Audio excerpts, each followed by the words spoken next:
രാജാധിപത്യ രഹസ്യങ്ങളെല്ലാം കാട്ടിക്കൊടുത്തിരുന്നു. അദ്ദേഹം ദൃഢവിശ്വാസികളിൽപ്പെട്ടവനായിരിക്കുവാൻ വേണ്ടി.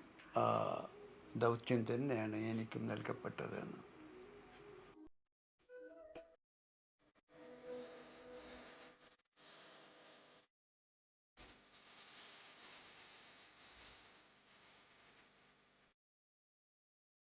സൂറത്ത് 24 നൂറ്. ഈ വചനത്തിന് വേണ്ടിയാണ് ആ സൂറത്തിന് ഈ പേര് കൊടുത്തത്. 100 35-ാമത്തെ വചനം.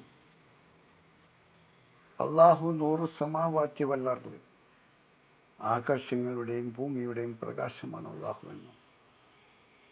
അതിൻ്റെ ഉപമ ഒരു വിളക്കുമാടമെന്നും. ആ വിദേശിയോ സ്വദേശിയോ അല്ലാത്ത എണ്ണ കൊണ്ട് കത്തിക്കപ്പെടുന്നുവെന്നും, കത്തി തീ സ്പർശിച്ചില്ലെങ്കിലും പ്രകാശിക്കുമാറാകുന്നു. പിന്നെ കത്തിച്ചൊലിക്കുന്ന ഒരു പ്രകാശത്തെ പോലെയും എന്ന് പറഞ്ഞിട്ട് താഴെ വന്നിട്ട് പറയുന്നു, അള്ളാഹു ഉദ്ദേശിച്ചവരെ അവൻ തൻ്റെ ആ പ്രകാശത്തിലേക്ക് മാർഗദർശനം കാഴ്ച നൽകുന്നു എന്നും, ആ കാഴ്ച നൽകാത്തവർ, നേരിട്ട് കാഴ്ച നൽകാത്തവർക്ക് ഉപമകളെ വിശദീകരിച്ചു കൊടുക്കുന്നുവെന്നും, ആ ഖുർആനും ഹദീസുമായ ഉപമകളിലൂടെ വ്യാഖ്യാനിച്ച് മുന്നേറുന്ന പണ്ഡിത സമൂഹത്തെയാണ് ആ ഉപമകൾ വിശദീകരിച്ചു കൊടുക്കുന്നത്. അവർക്കാണ്. അള്ളാഹു നേരിട്ട് കാണിച്ചു കൊടുത്തവർക്കെല്ലാം ആ ഇബ്രാഹിം നബി, ഖുർആൻ പറയുന്നു സൂറത്ത് 6 അൻആം 75 നാം ഇബ്രാഹിമിന് രാജാധിപത്യ രഹസ്യങ്ങളെല്ലാം കാട്ടിക്കൊടുത്തിരുന്നു. അദ്ദേഹം ദൃഢവിശ്വാസികളിൽപ്പെട്ടവനായിരിക്കുവാൻ വേണ്ടി. എന്ന പോലെ റസൂലുള്ളാഹിക്കും മുഹിയുദ്ദീനും അതുപോലുള്ള അനവധി പേർക്കും, അജ്മീർ ഖാജാക്കും അനവധി പേർക്കും, മീരാനുപ്പാപ്പാക്കും അതുപോലെ മീരാനുപ്പാപ്പ എനിക്കും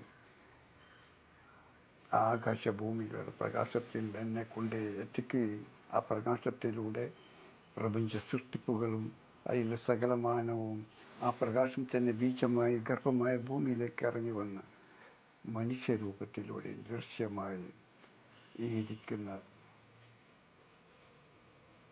സൃഷ്ടികർമ്മങ്ങളും രാജാധിപത്യ രഹസ്യങ്ങളെല്ലാം ആ റസൂലുള്ളാഹിക്ക്, ഇബ്രാഹിമിനും റസൂലുള്ളാഹിക്കും എല്ലാം ആർക്കും കാണിച്ചു കൊടുത്ത പോലെ തന്നെ ഈ റസൂലുള്ളാഹിയുടെ പിൻഗാമി ചെറുമകനുമായ എനിക്കും കാണിച്ചു തരുന്നുകൊണ്ടേയിരിക്കുന്നു.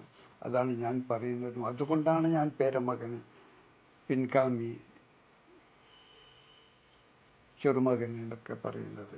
ആ റസൂലുള്ളാഹി ഇബ്രാഹിമും റസൂലുള്ളാഹിയും പറഞ്ഞത് തന്നെയാണ് ഞാൻ ഖുർആനിലൂടെ കാണുന്നതും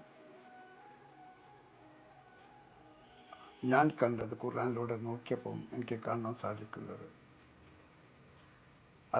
അതുകൊണ്ടാണ് ഞാൻ അവകാശപ്പെടുന്നത് റസൂലുള്ളാഹിയുടെയും ഇബ്രാഹിമിൻ്റെയും അജ്മീർ ഖാജയുടെ മുഹിയുദ്ദീൻ്റെയും ഒക്കെ ദൗത്യം തന്നെയാണ് എനിക്കും നൽകപ്പെട്ടതെന്ന്.